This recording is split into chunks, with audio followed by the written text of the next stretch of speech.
ఇప్పుడే దేవరా సినిమా చూసిన సినిమా చాలా బాగుంది. ఫస్ట్ మనం రివ్యూ చెప్పే ముందు ఎవరైతే దేవరా సినిమా గురించి సినిమా రిలీజ్ కాకముందుకే ఈ సినిమా కూడా ఆచార్య సినిమా లాగా అవుతుంది అని మాట్లాడిన వాళ్ళకి చెప్తున్నా, ఫస్ట్ ఒకసారి పోయి సినిమా చూడండి. ఒకసారి సినిమా చూడండి, అర్థమవుతుంది. ఆల్రెడీ చూసిన వాళ్ళకే మైండ్ పోతుంది. అండ్ సినిమా విషయానికి వస్తే వాళ్ళు పడ్డ 3 సంవత్సరాల కష్టం ఈరోజు ఈ సినిమాలో కనిపిస్తుంది. ఆ విజువల్స్ ని క్రియేట్ చేయడం కానీ లేదా వరల్డ్ కానీ చాలా నెక్స్ట్ లెవెల్ అనిపించింది. అండ్ ఎన్టీఆర్ యాక్టింగ్ గురించి మనం పెద్దగా మాట్లాడాల్సిన అవసరం లేదు. మనం మాట్లాడితే ఎట్లుంటది అంటే, ఎవరో ఒక ఐపీఎస్ ఫస్ట్ క్లాస్ వచ్చిన దగ్గరికి వచ్చి, సార్ మీరు 10th క్లాస్ బాగా రాశారు, మీరు 10th class first class pass అయ్యారంటే వాడు పైనుంచి కింద చూస్తాడు.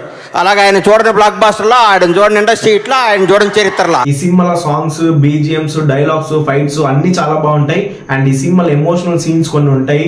అవి చూస్తుంటే మీరు కూడా చాలా ఎమోషనల్ ఫీల్ అవుతారు. ఎందుకంటే దానికి తోడు ఎన్టీఆర్ యాక్టింగ్ చూస్తుంటేనే మీరు సగం ఏడ్చినట్టు, మీ కళ్ళ నుంచి నీళ్ళు వచ్చినట్టు అనిపిస్తుంటది.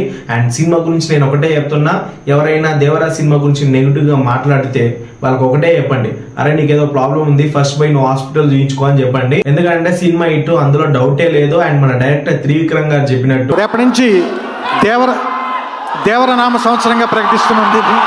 అండ్ నేను ఎన్టీఆర్ గురించి ఎక్కువ మాట్లాడను, ఎందుకంటే ఆయన గురించి ఒక ఫుల్ వీడియో చేయాలనుకుంటున్నా కాబట్టి.